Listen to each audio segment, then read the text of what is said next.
Good morning, friends. Myself Kedar Badeka. Today, I'm taking the lecture number 45 for the subject which is a manufacturing technology. So, let's start the discussions of the last topic from your subject syllabus, which is from the chapter number 2, which is the foundry technology. The topic of our today's lecture, which is a casting furnaces, which type of the furnaces which is used during the casting for melting the molten metals. So let's start the discussion over a casting furnaces. Melting is an equally important parameter for obtaining a quality casting. Melting जो है वो एक बहुत बड़ा equally important parameter है for obtaining A quality casting. अगर आपको एक क्वालिटी कास्टिंग ऑब्जेक्ट जो है वो बनाना है तो उस कंडीशंस के अंदर आपके लिए जो है that is the important parameter of वहाँ पे उस कंडीशंस के अंदर तो melting is an important parameter. Melting जो है वो बहुत इम्पोर्टेंट पैरामीटर जो है वो आपका बन जाता है. A number of furnace can be used for melting the metals. यहाँ पे उस एप्लीकेशंस के लिए, क्योंकि अगर आपको एक अच्छा कास्टिंग ऑब्जेक्ट बनाना है तो हमने जैसे पहले डिस्कस किया उस हिसाब से वहाँ पे मेल्टिंग जो है जितनी अच्छी तरीके से आपका मेल्टिंग होगा, एक प्रॉपर एक यूनिफॉर्म मेल्टिंग होगा, तो आपका एक अच्छी क्वालिटी का जो है वो आपका कास्टिंग ऑब्जेक्ट जो है वो डेवलप्ड होने वाला है. उसके लिए a number of casting furnaces is may be used for the melting of the metals. उसके लिए कुछ अलग अलग तरीके की जो है वो फर्नेसेस जो है वो मोल्टन मेटल को मेल्ट करने के लिए यूज़ होती है, right, to make a casting, to make a metal casting, और उसी हिसाब से हम लोग मेटल को कास्ट कर सकते हैं. The choice of the furnace which is depends upon the types of the metal which is to be melted. अब आपका फर्नेस का जो है वो सिलेक्शंस जो है वो किस के ऊपर जो है वो आधारित होगा. तो आपका जो है वो फर्नेस का सिलेक्शंस जो है वो ज़्यादा तौर पे जो है उसका first and most important parameter रहता है कि आप किस मेटल को जो है वो मेल्ट करना चाहते हो. उस हिसाब से जो है उसका सिलेक्शन जो है फर्नेस का सिलेक्शंस, आप किस मेटल को मेल्ट करना चाहते हो उस हिसाब से आपका फर्नेस का सिलेक्शंस जो है वो रहता है, right. So this is the basic introductions about the casting furnaces. So the furnaces used in a metal castings are as following, right. जो फर्नेसिंग जो है वो जो फर्नेसेस जो है वो यूज्ड होती है मेटल कास्टिंग के अंदर, ये जो है इनके मुताबिक है. कौन कौन सी यूज़ होती है? The first which is a crucible furnace which is to be used. Second which is a cupola furnace which is to be used. Third one which is about induction furnace which is to be used, and a fourth one which is a river battery furnace which is to be used. ये चार furnace जो है वो ज़्यादा तौर पे जो है वो मेटल को मेल्ट करने के पर्पसेस से यूज़ होती है. इनमें से इस चार में से जो है वो सबसे ज़्यादा इम्पोर्टेंट है ये क्रूसिबल फर्नेस और क्यूपोला फर्नेस, जो ज़्यादातर एप्लीकेशंस के लिए जो है, जो अगर हम लोग एप्लीकेशंस वाइज बात करना चाहे तो एप्लीकेशंस वाइज जो है ये दो फर्नेसेस जो है वो काफ़ी वाइडर स्प्रेड के ऊपर जो है ये यूज़ होने वाली फर्नेसेस मानी जाती है. सो अब इसके ऊपर जो है वो थोड़ा डेप्थ में समझने की कोशिश करते हैं. तो पहला हम लोग स्टार्ट करेंगे क्रूसिबल फर्नेस के through. This furnace is melt the metal without a direct contact with a burning fuel mixtures. तो ये एक ऐसा फर्नेस है जिसके अंदर जो है यहाँ पे मेटल जो है वो जो बर्निंग फ्यूल रहता है सॉरी जो बर्निंग फ्यूल का मिक्सचर्स रहता है उसको डायरेक्ट कांटेक्ट में आए बिना, उसके डायरेक्ट कांटेक्ट में आए बिना जब फर्नेस के अंदर मेटल का यहाँ पे मेल्टिंग होता है तो उस फर्नेसेस को जो है वो क्रूसिबल फर्नेस जो है वो जाना जाता है. Is it clear? तो ये इसका एक आप यूएसपी इसका जो है वो याद रखिए कि क्रूसिबल फर्नेस जो है वो एक ऐसा तरीके का फर्नेस है जिसके अंदर आपका जो बर्निंग फ्यूल रहेगा, जिसकी वजह से हीट जो है वो जनरेट होती है, राइट। बर्निंग फ्यूल मिक्सचर्स, जिसकी वजह से फर्नेसेस के अंदर हीट जनरेट होती है और उस हीट को यूज़ करते हुए आप जो है उस मेटल स्क्रैप को जो है वो मेल्ट करने वाले हो। For this reason they are sometime called as a indirect fuel fired furnaces. और उसी की वजह से इसके इस वर्किंग प्रिंसिपल की, राइट, इस तरीके से जो ये काम करती है, उस वजह से काफ़ी बार जो है इस फर्नेसेस को जो है वो इनडायरेक्ट फ्यूल फायर्ड फर्नेस जो है वो बोला जाता है। तो उस रीज़न से जो है वो इस फर्नेस को इनडायरेक्ट फ्यूल फायर फर्नेस जो है वो बोला जाता है।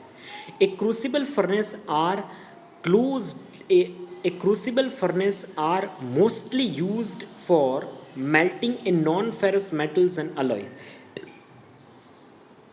अब इसका एप्लीकेशन पोर्शन के ऊपर हम लोग जाने की कोशिश कर रहे हैं। जो क्रूसिबल फर्नेस रहती है, crucible furnace are mostly use for melting of the non ferrous metals and alloy. तो इसका ज़्यादातर एप्लीकेशंस जो है वो डाइवर्ट हो जाता है कि आपके नॉन फेरस जो मेटल्स हैं और उसकी जो अलॉयज़ है उसको मेल्ट करने के हेतु ये क्रूसिबल फर्नेस जो है वो यूज़ होता है। The metal is melted in a crucible which is a refractory vessel which is made of the silicon carbide, graphite और some other refractory materials। जो मेटल जहाँ पे मेल्ट होने वाला है उसको जो है in a crucible which is a refractory vessel, वो जहाँ पे मेटल मेल्ट होने वाला है जो जगह है वो एक रिफ्लेक्टरी वेसल्स है। वो किससे बना होता है? तो कि वो जो है वो बना होता है सिलिकॉन कार्बाइड से और ग्रेफाइट से, और उसके साथ सम रिफ्लेक्टरी मटेरियल को यूज़ करके जो है वो रिफ्लेक्टरी वेसल्स जो है वो बनाया जाता है।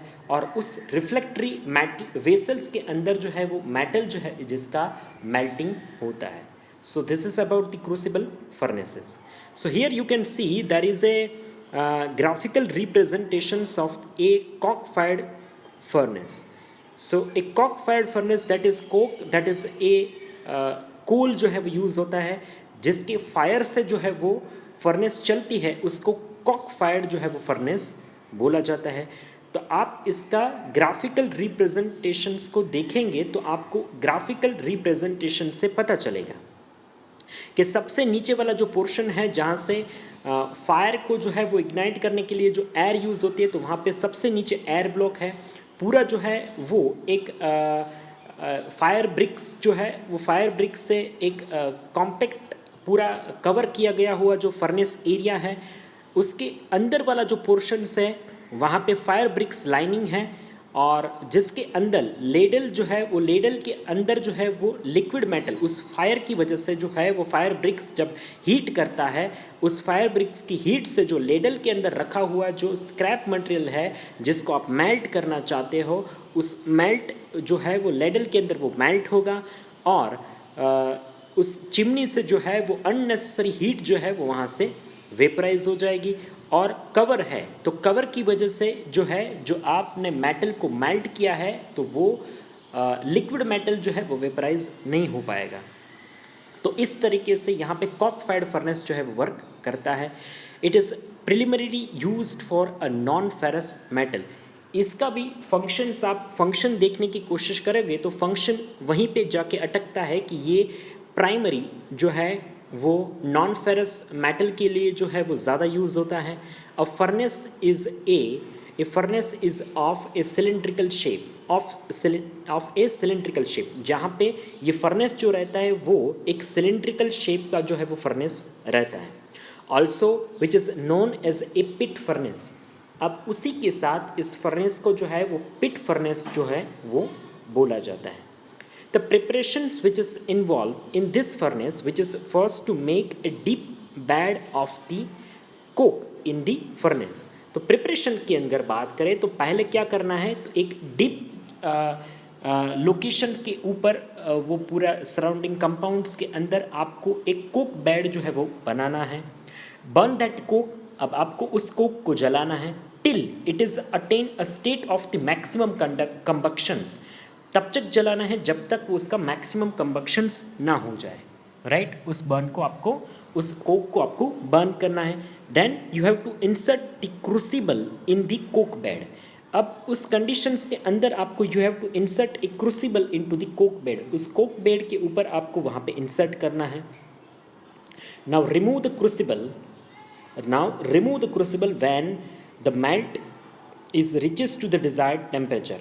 अब उसके बाद आपको क्रूसिबल को रिमूव करना है जब वो मेल्ट जो है वो एक डिजायर्ड टेम्परेचर तक पहुंच जाता है, उसके बाद आपको वहाँ पे रिमूव कर देता है। इस तरीके से आप लिक्विड मेटल को वहाँ पे अटेन कर सकते हैं। सो this is the functions of the Coke fired furnaces.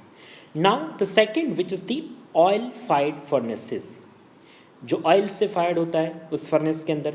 So it is primarily used for the non ferrous of the metal. तो ये जो है वो भी एक प्राइमरीली जो है वो एप्लीकेशन वाइज देखा जाए तो वो नॉन फेरस मेटल के लिए ज़्यादा यूज़ होता है।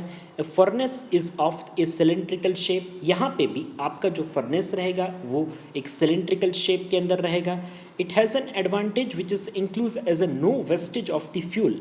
ये जो पूरा फर्नेस है इसका एक बढ़िया एडवांटेज ये निकल के आता है कि ये फर्नेस जो है इस फर्नेस के अंदर no wastage of the fuel, यहाँ पे फ्यूल जो है उसका वेस्टेज जो है वो नहीं होता है।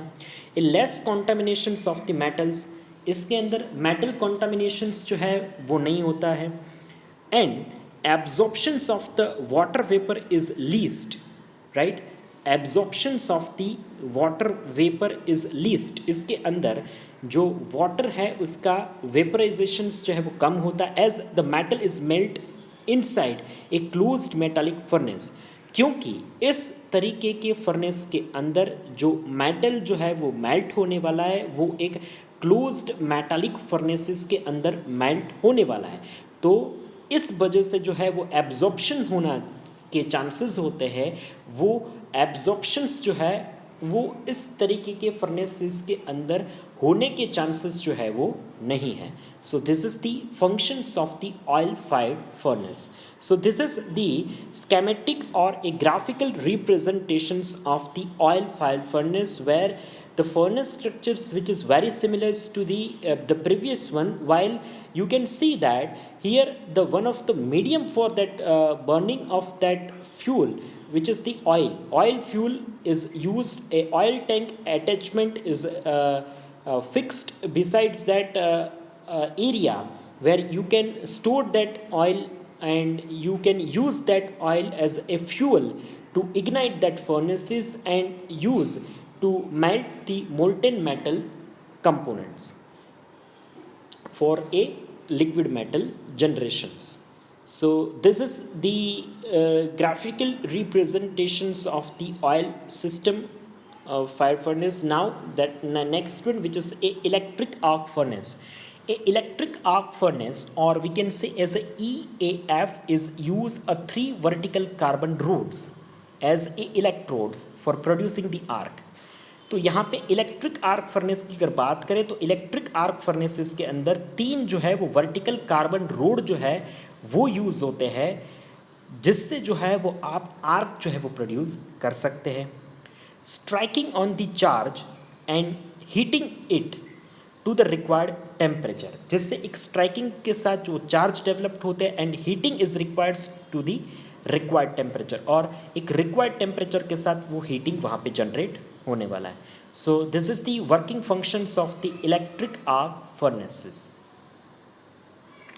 नाउ द नेक्स्ट और most important furnace from your syllabus, which is the cupola furnace. Let's start the discussions of the cupola furnace. A cupola furnace are tall, cylindrical furnaces which is used to melt a iron and a ferrous alloy in the foundry operations. तो ये जो है वो casting applications की अगर हम लोग बात करें तो कास्टिंग एप्लीकेशंस के अंदर ये सबसे ज़्यादा यूज़ होने वाला फर्नेस जो है वो माना जाता है। एक क्यूपोला फर्नेस आर टॉल, ये सबसे ऊंचा और बड़ा होता है, सिलेंड्रिकल फर्नेस होता है, और which is use to melt the iron and ferrous alloys in foundry operation.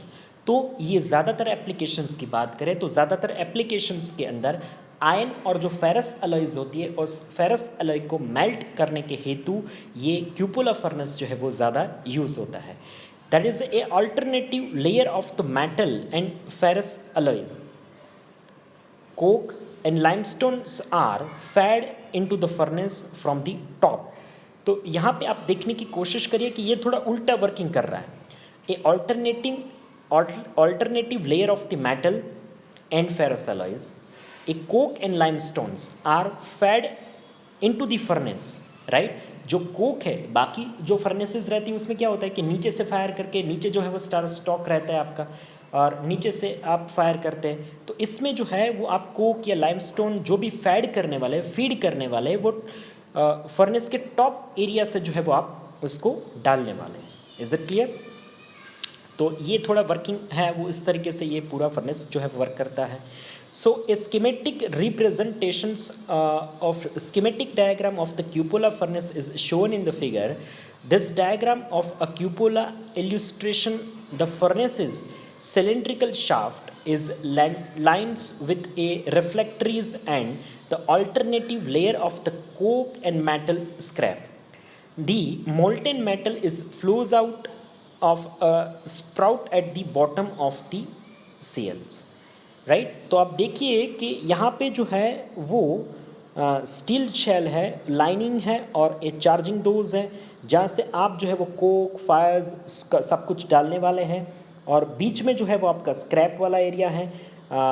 Water pump के थ्रू जो है इसको हीटिंग इसका जो है वो कंट्रोल किया जाता है और जैसे ही वो आपकी फायरिंग की वजह से जो है वो मेटल स्क्रैप जो है वो मेल्ट होगा, आपका फेरस मेटल जो है वो मेल्ट होगा तो वो नीचे वाला जो पोर्शन है जहाँ से स्प्रूट एरिया है उस स्प्रूट एरिया से जो है वो आपका बॉटम प्लेट के साथ जो स्प्रूट एरिया वहाँ से आप मोल्टन मेटल जो है वो लेडल के अंदर जो है वो आप निकाल सकते हैं. तो ये पूरा जो है वो आपका स्ट्रक्चर जो है वो एक पिलर स्ट्रक्चर पे इस तरीके का फर्नेस का स्ट्रक्चर जो है वो इलिस्ट्रेट्स रहता है. So this is the cut cross sections of the cupola furnace. Here you can see in the graphical representation. It is working like a real-time applications of the cupola furnace. This is a 4D kind of the graphics of the working with the cupola furnace where you can see that how the cupola furnace which is to be worked. This is the cut cross section of that furnace. So is it clear? Okay. So this is the end of our today's lecture and we are concluding all type of the furnace in your chapters which is mentions in your syllabus. So after completing this your whole syllabus which will be complete with ending with this portions of the chapter 2nd. So now I am declaring the syllabus which is completed as per the GTU standards and whole 45 lectures which I shared with you which is also available on my YouTube channel. So you can see all these lectures from that YouTube sections. So this is all about the today's lecture. After watching this video lecture you can write down your enrollment number into the comment sections which is counted as your online attendance. So this is all about the today's lecture. Still if you have any kind of the difficulties in my subject you can ask me anytime through the WhatsApp and through the email also. I will definitely give your answers to them. For the most important as per the exam, based on the exam, what are the questions I am given in the assignment, right? This is the most important questions and based on that question only, if you are preparing only those questions, you can definitely clear the GTU examinations. So please write that questions in the assignments. I hope your all assignments are ready and you are writing that assignments very precisely. So you can use that assignments to as a reading material at the time of the examinations. So best of luck for your futures. Best of luck for the manufacturing technology exam. Thank you so much for being with me for the whole semester. Thank you.